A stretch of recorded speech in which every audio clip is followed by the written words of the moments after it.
Welcome to the Human Capital Innovations Podcast, your go-to source for personal, professional, and organizational growth and development. We hope you tune in often for all things people management, organizational development and change, organizational leadership, and social impact related. Maximize your personal and organizational potential with Human Capital Innovations Podcast.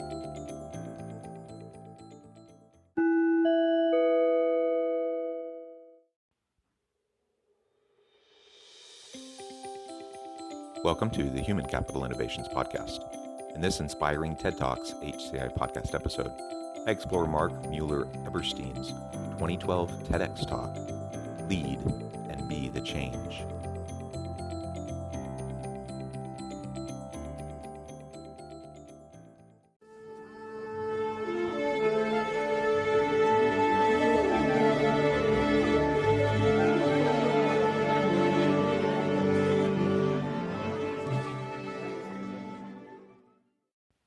Welcome back to the Human Capital Innovations Podcast.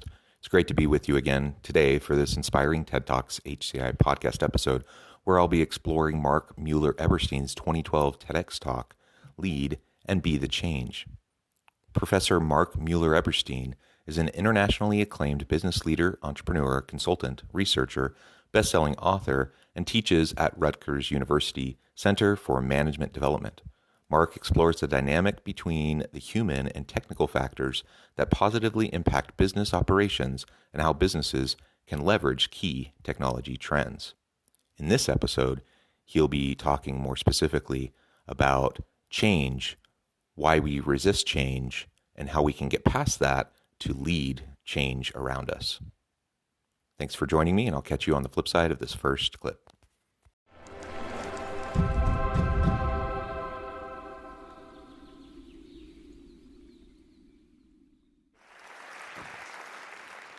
So we're talking about transformation and change, right?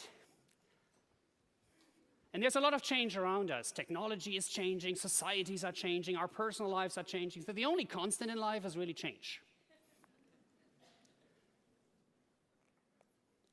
But why is change often so scary? Why do we not see the opportunities but only the risks? Why is it so hard to get out of the comfortable status quo we're in right now to move forward? Well, of course, we need some energy, right? If you're comfortable in one place, you need some energy, you need to move forward, you need to find the energy somewhere within or around you. And then, of course, we're human. We have emotions. And very often, our emotions get the better of us when confronted with dramatic transformational change around us. Professor Schlossberg has a great theory and a great model of transition that really explains the emotional roller coaster we are going through when confronted with radical transformation. Something big happens to us or around us or with us, the first thing is denial. This is not happening. It's not happening to us. It's not happening now. Eventually, though, reality sinks in. A lot of fear, anxiety take over. So what do we do? What does it mean for us? Will we have enough to eat? Will we have a roof over our head? What gaps will we be loved? Who knows? We're stressed. We try not to deal with it. But eventually, we'll try to find out how to practice some things. Trying to say, oh, this works, this might not work. We're learning things. And then we start to discover the opportunities in the transformation. We're getting excited. We want to change the world and want to change everybody around us and with us and realize everybody else might be, while we are super enthusiastic, might be still on the other side and be stuck in fear and anger and depression. So this is how it works. Sometimes it goes in seconds, sometimes it takes years, and unfortunately sometimes people and complete organizations get stuck somewhere in the middle of deep depression, unproductivity, and fear. So our goal, if we have reached the excitement about the transformation we want to drive, is to take the other people with us and help them through this emotional roller coaster. How do we do this? He's absolutely right. We don't like change. As human beings, we resist change. That's inevitable. That's really the only constant that we know in life, is that things will continue to change and we will continue to resist change.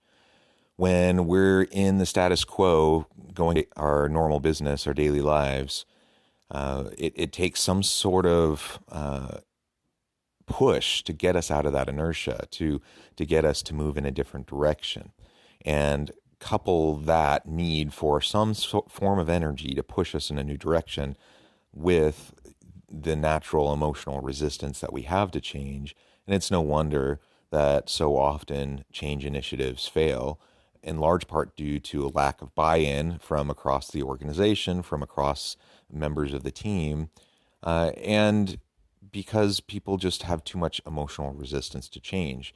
And a lot of that is built upon fear and anxiety and stress related to the change. What does this change mean for me in my life, for my work, for my family? Will we be able to be successful in this new environment? These are all the types of typical questions that come up almost every single time that a major change happens, whether it's in your personal life, in your work life, or whatever the case may be. So again, we know that change is hard. We know that resistance is inevitable. The question is, how do we start to break down that resistance? And first, how do we break it down within ourselves? How do we make sure that we are open to change, that we're open to pivoting when necessary and making adjustments to our own approach so we can continually learn and grow and develop into the person that we're meant to become, that we can fulfill our full potential? How do we do that? And we can't do that unless we're open to change. How do we break down that resistance for ourselves? That's really what he's exploring in the first half of his TED Talk here in this first clip. And as we move into the second half, the second clip, he's going to be then talking about, once we are able to drive change and open ourselves up to change internally, then how do we leverage that to push towards leading others around us to change? Because I might be able to get on board with some sort of a shift, some sort of a change, a strategic direction, a pivot, whatever. But if I can't get my people on my team to buy in and commit to the change and break down the resistance that they have, or within my organization, or in my community, or in my family, or whatever, if I can't do that, then most change still can't occur, even though your intentions are good and you're putting forth your own personal effort. So how can we lead change effectively? That's what he'll explore in the next part of this talk.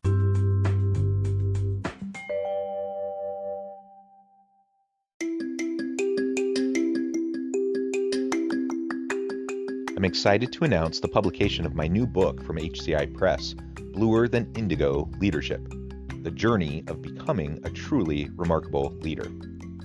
Early in my adult life, I learned about an Asian proverb that translates as bluer than indigo.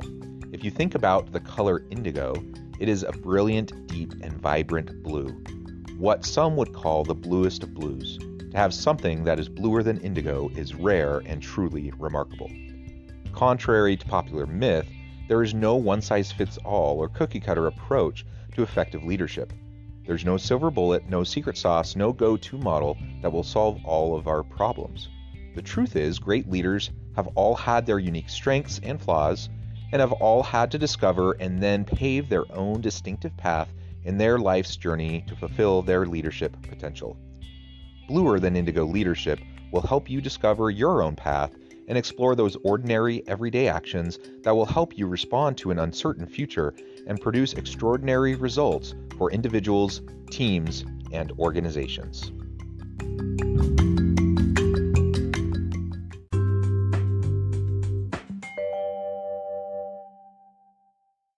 First, you want to have a super clear vision of what this transformation actually look like. It has to be clear, it has to be short, it has to be crisp.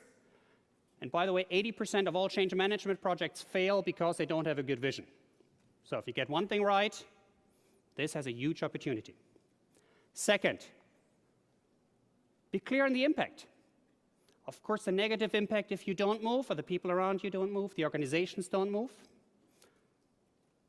But also the positive impact that addresses the fears, the concerns, and the search for opportunities that is out there and with all of us, that gives them something to hold on, to get the energy, to get through this curve and get out and be enthusiastic and motivated and drive things forward. Communicate. If you're dealing with somebody who's in denial or a deep fear, they are not reading a 5-page document. So you have to be very clear and crisp what's in it for them, why they don't have to be afraid, and how they can help to move things forward and make it better. Over-communicate again and again and again according to where somebody is on the emotional curve. Doesn't matter if you're enthusiastic, if they're afraid, you need to be addressing them where they are and to deal with their fears. Fourth, don't do it alone. Build a team that helps you to understand the big picture. A diverse team with diverse viewpoints sharpens your vision, gets a better strategy, get a better plan, and you have a lot of allies that can help people and organizations through every stage of the emotional curve. And last but not least, you own the change. You are the leader of the change you want to see and you want to drive. Celebrate the victories step by step while you are going through this transformation. So people stay engaged, they see the progress, and you start a movement, and more people will join and support you in that journey. And at the end, don't forget to celebrate the victory. Celebrate, harness the energy, because one thing is sure, change is happening again. But if you have successfully managed a radical transformation once, the second time, it's not easy, but it's going to be easier. So in the second half of his TED Talk, he then explores several very specific tips and tactics that need to be taken as you're trying to move beyond personal change and move into leading change with those around you. Now, again, the reality is that in many aspects of our lives, we can be as committed as we want to the change, but that doesn't necessarily mean anything for how it's going to shift our family life, our community life, our work life, whatever. And most changes require more of a commitment from a broader range of people. So how do we develop that commitment? And he lays out several important steps. And of course, it always starts with creating a clear message around the change, a clear vision for what this change will mean. What is the impact of this change? How is this going to improve the lives of those around you? Because it's going to take effort, it's going to take work, and it's going to take sustained effort over time. And unless you see some sort of a benefit or value to it, most people, even if they're on board initially, their attention span will wane, their effort will fall off over time. So create that clear message, communicate that clear message, and develop a small group, a small team of people that can support you in the effort to lead the change. Because you will burn out. You won't be able to do it all yourself, and eventually your energy will be expended. So get some champions that can also support you and can be champions for the change in their particular sphere of influence. At the beginning, that's going to start small. You might just have one or two people that you can really trust and believe in, who believe in you and you believe in them, and together you can start to build some momentum. Over time, that team to drive change can grow and become more diverse, and you can get more diverse perspectives around the table to not only direct the change itself and move you in the right direction, but to leverage the different perspectives and backgrounds of the individuals on this team to create more buy-in and better communicate in a way that's meaningful to people around the organization. Now, again, at the end of the day, nobody is foolish enough to think that this is going to be easy. The reality is that most change initiatives, particularly the most complex and widespread change initiatives, fail. And it's not just a matter of them not quite accomplishing what the organization set out to do. These are often very epic failures that can often cause more problems and create new problems than even existed before. And when that occurs, then it just reinforces this mindset among the people in your organization that what is the point? Why even try in these change initiatives? Because they're going to fail, and it just builds up resistance for the next time. But when you do it right, when you create a clear message and you create a coalition and you communicate effectively across the organization and you put sustained effort behind it, when you do it right, it can really break down the resistance, not only this time, but in future instances, because people will see that you've done it successfully. Again, it's not going to make it easier the next time necessarily, but it will perhaps get you on the right track and allow you to move forward in a positive direction. With that, I would invite you. We're in a world full of opportunities. Some of them look scary, but they are definitely out there to make our world a better place. And I would like you to become the change you want to see in the world. Thank you very much.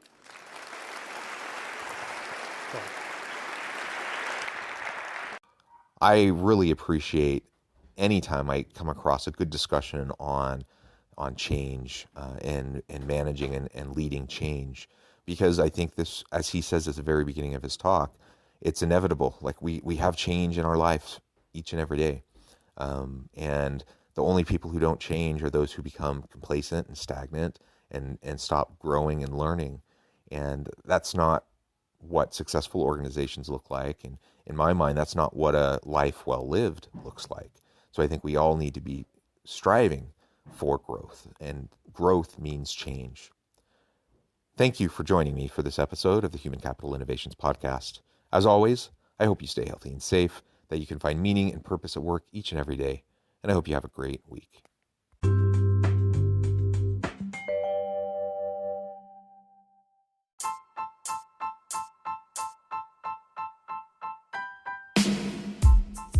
The alchemy of truly remarkable leadership.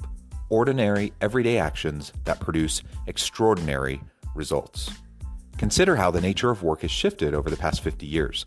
With increased globalization, rapid technological advancement, and the shift in economic composition, the average job of today looks very different than the average job of 50 years ago. What will the jobs and organizations of tomorrow look like? Moreover, what does this all mean for organizational leaders?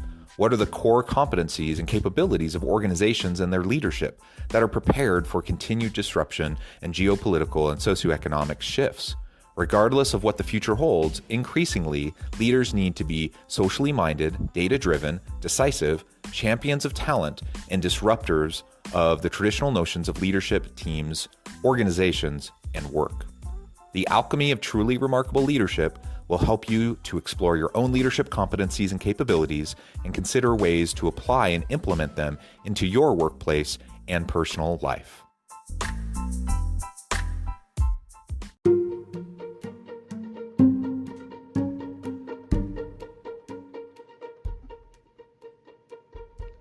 Check out Human Capital Innovations magazine, Human Capital Leadership. Human Capital Leadership is a free, interactive e-magazine with the mission to help individuals, leaders, and organizations find innovative approaches to maximize their human capital potential. We publish issues quarterly in August, November, February, and May. Take a look at the latest issue and let us know what you think.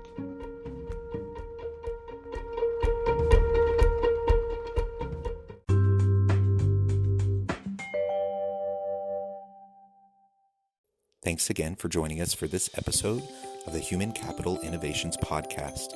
I hope you stay healthy and safe and that you have a great week.